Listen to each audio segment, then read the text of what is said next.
नमस्कार, आप देख रहे हैं आर्य न्यूज और मैं हूं आपके साथ निभा सिंह। कल पटना में जिस तरह से बीपीएससी छात्रों के साथ पुलिस द्वारा लाठीचार्ज किया गया ना, उससे ऐसा लग रहा है कि अब हम आवाज उठाना अपने लिए बंद कर दें। हमारे साथ गुरु रहमान सर हैं, इनसे हम बात करेंगे।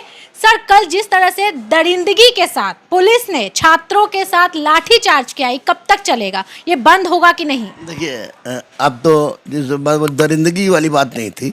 एक बात मैं बता दूं कि चूँकि 94 में पढ़ा रहा हूँ, पार्ट 1 से ही पढ़ा रहा हूँ, तो जब भी कोई मूवमेंट होता है और 5000 से अधिक संख्या होती है, तो उसमें पुलिस को कोई भयावह घटना ना घट जाए, अगलगी तगलगी टाइप का। जैसे रेलवे में ही काम करता, अग्निवीर में ही काम करता पुलिस, तो शुरू से ही कर देता तो इस तरह कोई घटना नहीं घटती।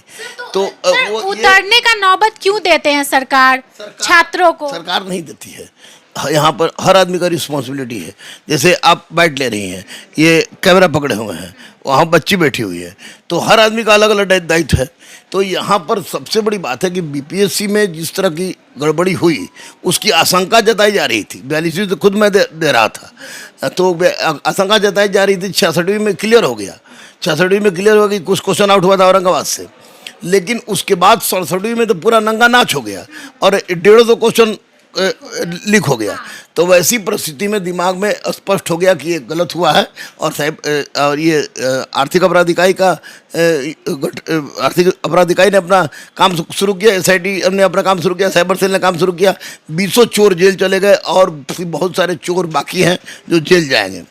ये यहाँ तक चलिए, कार्रवाई हो रही है ना सर? बिल्कुल कार्रवाई हो रही है। मैं दावे के साथ कह रहा हूँ कि कार्रवाई हो रही है। बहुत लोग जेल अभी जाएंगे जो उसमें लगे हुए हैं। 8 मई को आपने परीक्षा लिया था, 67वीं बीपीएससी का परीक्षा लिया था, और बीपीएससी में जिस तरह का पैटर्न है कि 150 क्वेश्चन का जीएस होता है, नेगेटिव नहीं है। लड़के 6 लाख हो गए, तो लड़के 6 लाख हो गए तो खुशी का बात है ना, हमारे लिए खुशी की बात है, राज्य सरकार के लिए खुशी की बात है, देश के लिए खुशी की बात है।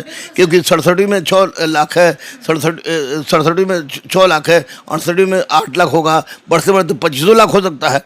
तो मामला क्यों गड़बड़ा रहा है ये बताइए। आखिर छात्रों की डिमांड जो है, अधिकारियों की उदासीनता और चोरों की लालच, उसके कारण गड़बड़ाया है। और ये जो बीपीएससी का जो था परसेंटाइल और 2 शिफ्ट में करने का, ये अतुल प्रसाद जी ने सोचा कि परसेंटाइल और 2 पाली में कर देंगे तो वैसी परिस्थिति में किसी तरह गड़बड़ी नहीं होगी।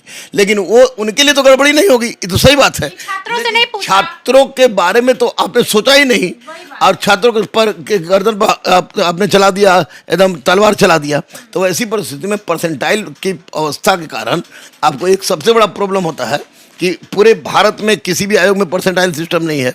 दूसरी बात कि हमने कम मार्क के रिजल्ट ले लिया, कोई ज़्यादा मार्क के रिजल्ट नहीं लेगा। तीसरी सबसे बात है कि वास्तविक अंक पर जांच नहीं होगी, आभासी पर जांच होगी। चौथा, भ्रष्टाचार का एक नया दरवाज़ा खुलेगा, हमको पता भी नहीं चलेगा। तो इस परिस्थिति में ये पूरी तरह से गलत था, पूरी तरह से गलत था। इसको बदलना बहुत जरूरी था। कल छात्रों की भीड़ थी तो यह अनायास किसी नेता के द्वारा आयोजित भीड़ नहीं थी। आपको मैं पहले ही बता दूं, परसेंटाइल को आप गलत मानते हैं ना सर? 2000%। और एक पाली में एग्जाम होना चाहिए। एग्जाम हो, क्योंकि पूरे हिंदुस्तान में होता है इस तरह से। तो इसने अब जब कल लड़के जाके हंगामा किए, सब कुछ किए, तो मैं निश्चित रूप से माननीय मुख्यमंत्री नीतीश कुमार और डिप्टी सीएम तेजस्वी जी को भी कोटि कोटि धन्यवाद देता हूँ, बहुत बहुत बधाई देता हूँ कि उन्होंने समय रहते हुए बच्चों के साथ इंसाफ दिला दिया। और ये बड़ी बात है, ये बड़ी बात है। इंसाफ दिला दिया। और वैसी परिस्थिति में अब एक ही सीटिंग में परीक्षा होगी, परसेंटाइल की कोई संभावना नहीं होगी। तो ये बच्चों की बहुत बड़ी जीत है और सरकार के द्वारा उठाया गया एक महत्वपूर्ण कदम। और अतुल प्रसाद जी से, अध्यक्ष महोदय से मेरा नम्र निवेदन है कि हल्ला हो रहा है कि 21 सितंबर को परीक्षा होगा, तो मैं यही कहूँगा कि हर बीपीएससी का लड़का यूपीएससी देता है, यूपीएससी का लड़का बीपीएससी देता है। तो मैं यही कहूँगा कि आप लेट हो ही गया है, 8 मई को हुआ था, इतना लेट हो ही गया है, तो 1-1.5 महीना लेट और हो जाएगा तो कोई पहाड़ नहीं टूटेगा। आप 21 सितंबर वाला हल्ला को समाप्त कीजिए और नवंबर में परीक्षा लीजिए, ताकि यूपीएससी देने वाले बच्चों को भी किसी तरह का समस्या नहीं हो। लेकिन एक चीज़ मैं सर छात्रों के बारे में कहूँगी, छात्रों के हित के बारे में कहूँगी, क्योंकि मैं छात्रों का हमेशा आवाज़ बनती हूँ, आवाज़ उठाती हूँ। सर, हमेशा जब भी छात्र प्रदर्शन करते उनके साथ लाठी चार्ज होता है, उनको जेल में ठूंस दिया जाता है, कहाँ तक सही है? आप पत्रकार है ना, एडमिनिस्ट्रेशन में रहती ना तो आपको पता चल जाता कि लाठी क्यों चार्ज होता है। यस सर, पता है उन्हें भी प्रेशर। प्रेशर की बात नहीं है, वही 10,000 लड़के अगर कहीं आग लगा देते तो फिर आपका सारा का सारा न्यूज हो जाता कि आग लगी पर। तो ये प्रशासन का नियम है कि समय रहते हुए कोई बड़ी घटना न हो उसके लिए हल्का फुल्का लाठीचार्ज होता है, और जो नेता छात्र नेता हो या कोई हो नेता ग्रुप में जाता है पिटाता है। ये हम बहुत शुरू से देख रहे हैं, उस पर बड़ा कोई हमको मुद्दा नहीं है। बड़ी संख्या में छात्र कुछ भी गलत कदम उठा सकते हैं जिनसे उनका फ्यूचर खराब हो सकता है। में आपने देखा, अग्निवीर में देखा, करेगा कौन भरेगा कौन, कुछ असामाजिक तत्व घुस जाएंगे। ये सर आपने पॉइंट वाली, असामाजिक तत्व घुस जाएंगे, कुछ उल्टा सीधा फेंक देंगे, पत्थर फेंक देंगे, ढेला फेंक देंगे, हमारे छात्र पकड़ाएंगे छात्र, करियर जाएगा उनका बर्बाद, नौकरी लग भी जाएगी तब भी नौकरी नहीं मिलेगी।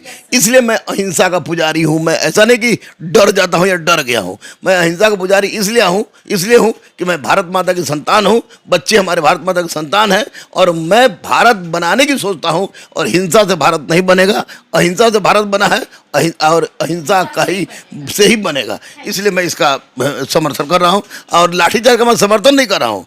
हल्का फुल्का पिटाया लोग तो सबको बहुत कहे मलहम लगा दें, लेकिन सबसे बड़ी जीत से खुश सरकार ने सुन लिया। एक ही पाली में परीक्षा होगी, परसेंटाइल नहीं होगी। एक रिक्वेस्ट है, विनती है माननीय मुख्यमंत्री नीतीश जी से, माननीय डिप्टी सीएम तेजस्वी जी से, माननीय अध्यक्ष अतुल प्रसाद जी से कि 21 सितंबर को परीक्षा न लेके आप यूपीएससी के बाद यानी नवंबर में लीजिए तो बहुत बड़ी बात होगी।